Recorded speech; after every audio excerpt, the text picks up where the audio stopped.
Hello, ladies. Yes, another car vlog.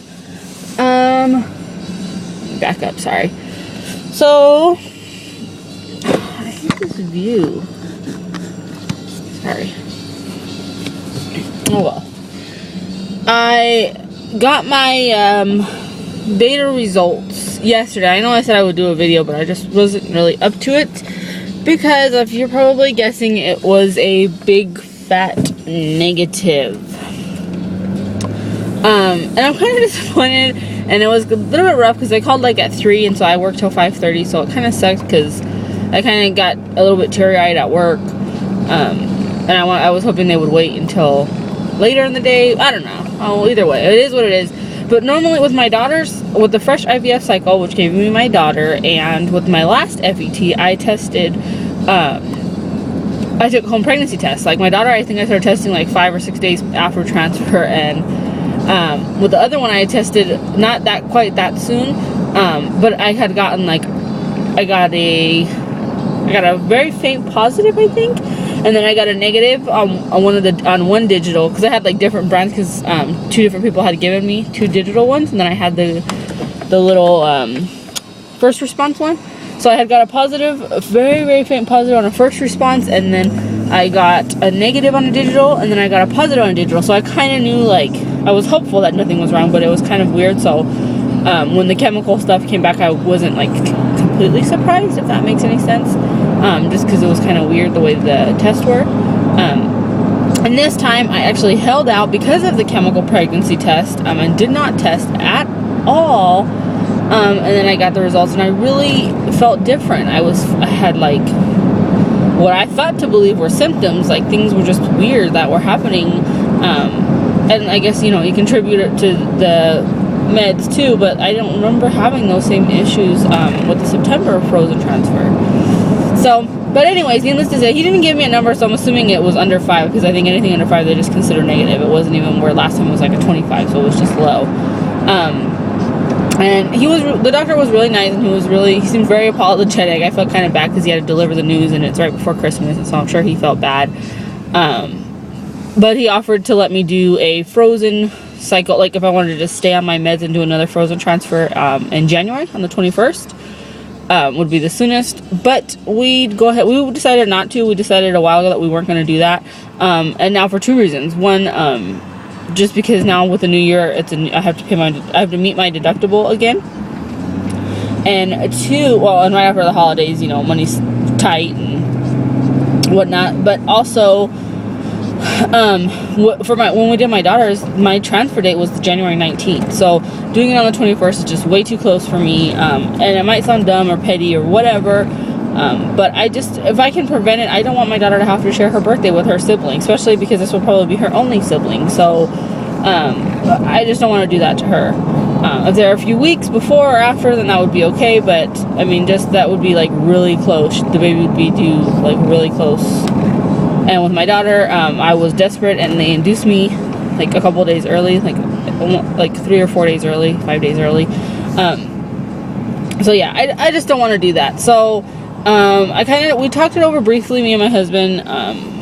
We decided we wouldn't we didn't really decide what we would do for sure. At first I was like, okay, stupid thing. I was okay with, he wanted to wait till like March or April time. The problem with March is that the baby would be, if it worked, the baby would be born in December. So, with around Christmas time, he just didn't want that, and I have to respect his wishes. Although I kind of think it's silly, but at the same time, I can see where he's coming from. So March is kind of out. So then we're left with February or April. So initially I thought I would be okay with April, but I really thought this time worked, so I didn't even really think we would have to go that route, but I just hate waiting. So basically, unless things change, what we're planning on doing is we are going to do another FET in February. I have 5 embryos left, so as long as hopefully these next 2 will survive the thaw as well, and then we'll do another FET. Oh great, I'm going to stop next to people and I think I'm a weirdo. In February. So I called the doctor today, and spoke with the nurse. Well, I talked to the doctor yesterday. I called today and spoke with the nurse. And I asked if there was anything I could do to increase my chances, and she said no. It's just kind of the luck of the draw. She said I should have a cycle start here with the next couple of days. Because I stopped all my meds as of yesterday. So hopefully that will happen. And then she said on cycle day 3, they want to do blood work, 3 or 4, I think. They prefer 3, but because of the holidays and stuff, she said if it's on cycle day 4, it's okay. And then once I get that blood work, then I can start birth control. And I'll be on birth control basically for most of the month of January. I think except for like the last week or 2 or whatever. But yeah, so she said that with February, I guess their dates are changed. The way they're doing stuff is changing next year. So it will either be, my transfer will be February 4th, or it could be like the 18th, I believe, were like the 2 options in February. So yeah, so that's kind of where we stand as far as like what our future plans are. I'm really hoping for the 4th, just because then if the baby was born, it would be in November, like the beginning of November, so the kids would be like a month apart, and it would still be far enough away from Thanksgiving, because that's another kind of holiday like we're trying to kind of avoid. So yeah, that's where we stand.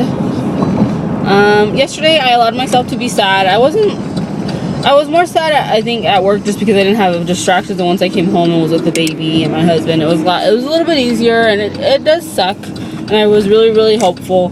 But, you know, it is what it is. And it definitely makes having a baby at home already a lot easier, because I am so blessed to have one, you know, beautiful miracle baby. So, you know, anything more than her is just, you know, an even greater blessing.